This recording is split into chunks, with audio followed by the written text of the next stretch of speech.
And now, he whispered, you talk. Me? Your family. I know about your parents. I met them years ago at graduation. You have a sister too, right? Yes, I said. Older? Yes. Older. And one brother, right? I nodded. Younger? Younger. Like me, Maury said. I have a younger brother. Like you, I said. He also came to your graduation, didn't he? I blinked, and in my mind I saw us all there, 16 years earlier. The hot sun, the blue robes, squinting as we put our arms around each other and posed for the Instamatic photos, someone saying 1, 2, 3. What is it, Maury said, noticing my sudden quiet. What's on your mind? Nothing, I said, changing the subject.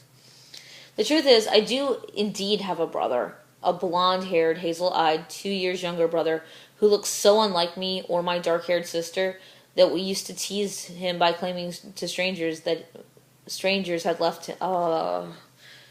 We used to tease him by claiming strangers had left him as a baby on our doorstep. And one day we'd say, "They're coming back to get you." He'd cry when we say this, but we said it just the same. He grew up the way many young children grow up, pampered, adored, and inwardly tortured. He dreamed of being an actor or a singer. He reenacted TV shows at the dinner table, playing every part, his bright smile practically jumping through his lips. I was the good student, he was the bad. I was obedient, he broke the rules. I stayed away from drugs and alcohol, he tried everything you could ingest. He moved to Europe not long after high school, preferring the more casual lifestyle he found there. Yet he remained the family favorite. When he visited home, in his wild and funny presence, I often felt stiff and conservative. As different as we were, I reasoned that our fates would shoot in opposite directions once we hit adulthood. I was right in all ways but one. From the day my uncle died, I believed that I would suffer a similar death, an untimely disease that would take me out. So I worked at a feverish pace, and I braced myself for cancer. I could feel its breath. I knew it was coming. I waited for it the way a condemned man waits for an executioner. And I was right. It came, but it missed me. It struck my brother. The same type of cancer as my uncle, the pancreas, a rare form. And so the youngest of our family, with the blonde hair and the hazel eyes, had the chemotherapy and the radiation. His hair fell out. His face went gaunt as a skeleton. It's supposed to be me, I thought, but my brother was not me, and he was not my uncle. He was a fighter, and he had been since his youngest days. When he wrestled in the basement, and he actually bit through my shoe until I screamed in pain and let him go. And so he fought back. He battled the disease in Spain, where he lived, with the aid of an experimental drug that was not, and still is not, available in the United States. He flew all over Europe for treatment. After 5 years of treatment, the drug appeared to chase the cancer into remission.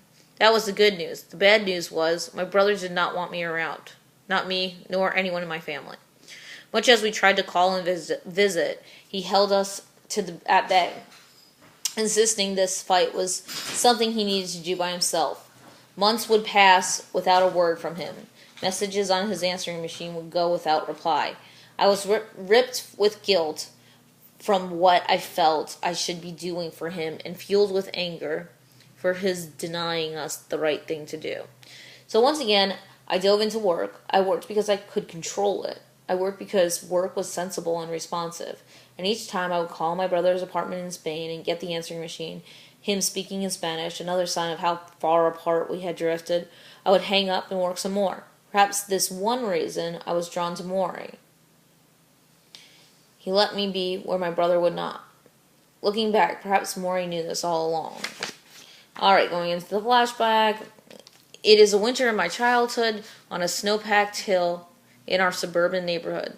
My brother and I are on a sled, him on top, me on the bottom. I feel his chin on my shoulder and his feet on the backs of my knees. The sled rumbles on icy patches beneath us. We pick up speed as we descend the hill. "Car!" someone yells. We see it coming down the street to our left. We scream and try to steer away, but the runners do not move. The driver slams his horn and hits his brakes, and we do what all kids do. We jump off. In our hooded Parkers, we roll like logs down the cold, wet snow, thinking the next thing to touch us will be the hard rubber of a car tire. We are yelling, ah! And we are tingling with fear, turning over and over, the world upside down, right side up, upside down. And then nothing. We stop rolling and catch our breath and wipe the dripping snow from our faces. The driver turns down the street, wagging his finger. We are safe. Our sled has thudded quietly into a snowbank, and our friends are slapping us now, saying, cool, and oh, you could have died.